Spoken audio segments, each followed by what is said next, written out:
Let's talk politics with the co-leader of the Green Party, Russel Norman, joining us this morning. Morning, Russell. Morning, Wammo. Good morning. Now, from what should have been a week from hell for the New Zealand government, John Key remaining pretty optimistic after the double downgrade last week. What do you make of the government's handling of it so far? Well, they've tried to put a brave face on it, but they themselves, some time ago, set up the credit agencies as the judge of their government's performance, and the credit agencies have judged their performance to be not that great.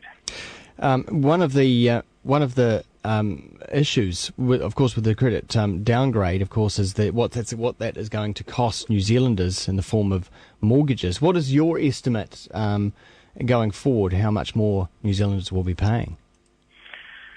Well, I mean, the truth is it's hard to know. I mean, probably the most common estimate is 0.1 to 0.3% increase on interest rates.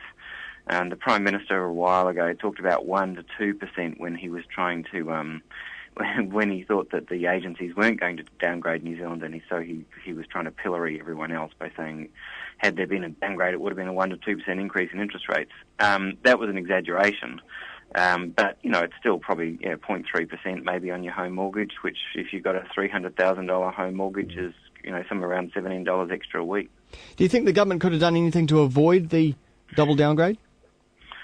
Well, there's a couple of elements to it. So there's the long-term stuff where there's limits on what you can do in the short term. So New Zealand, we saw over the last decade this huge growth in private sector debt, particularly the housing bubble drew just massive debt associated with the increase in housing prices.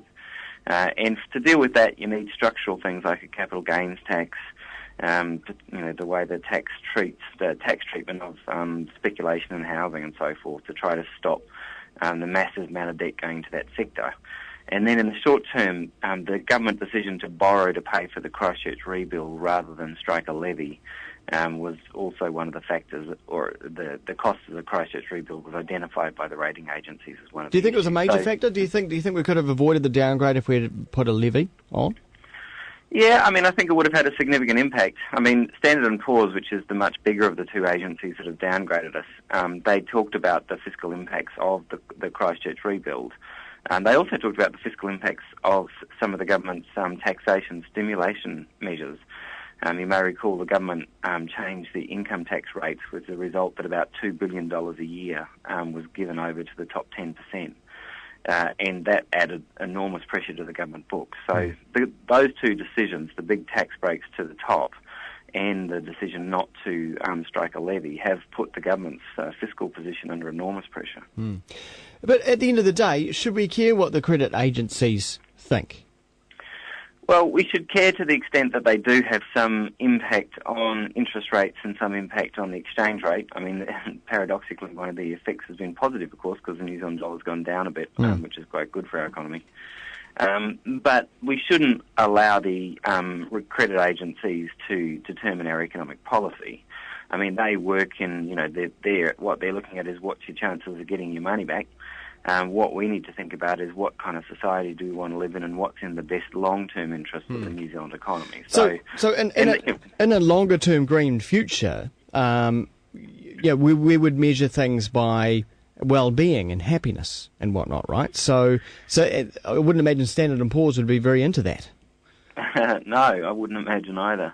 I mean, that's right. There's now been a whole bunch of work that's been done internationally trying to find alternative indicators to just relying on GDP. GDP is just a kind of dumb measure of economic activity. It doesn't tell you whether that economic activity is good or bad. It doesn't tell you about the underlying capital stocks, particularly the natural capital stocks, and whether you're just consuming them to reduce economic activity. So we need other indicators to know what's really going on. GDP is not enough. But really it requires a global revolution in that area rather than a local sort of New Zealand revolution, because at the end of the day we're still going to play the same game as everyone else with these credit agencies.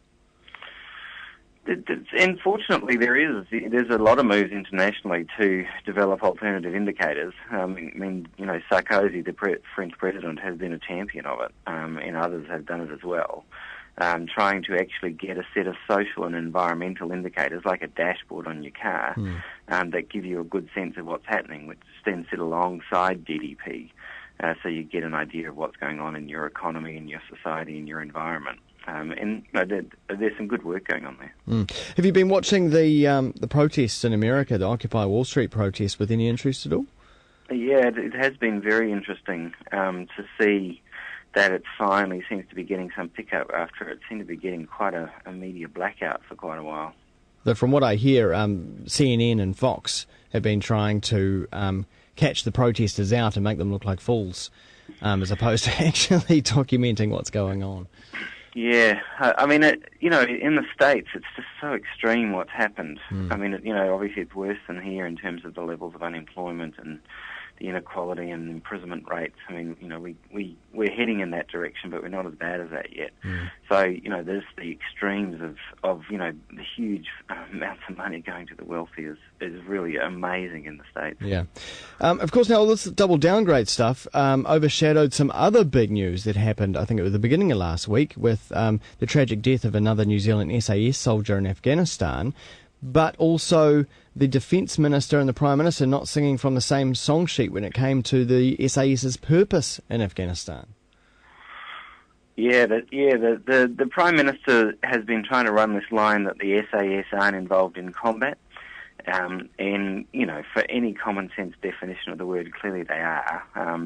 People shoot at them, they shoot at people. They have guns and all the equipment that goes with warfare, and they fight alongside the crisis units in the Afghan army. So the Defence Minister just told the truth, and that the Prime Minister tried to stick to this line that they weren't in combat, which was absurd. Yeah. Are you happy to have the SAS stay there until March and then pull out? No, we've opposed the involvement of the SAS in Afghanistan from the beginning. I mean, if you cast your mind back, so this was all about getting involved in Afghanistan after 9/11 because the Taliban were supposedly protecting Osama bin Laden. And then, this is a civil war that's underway in Afghanistan, and New Zealand's involved in it.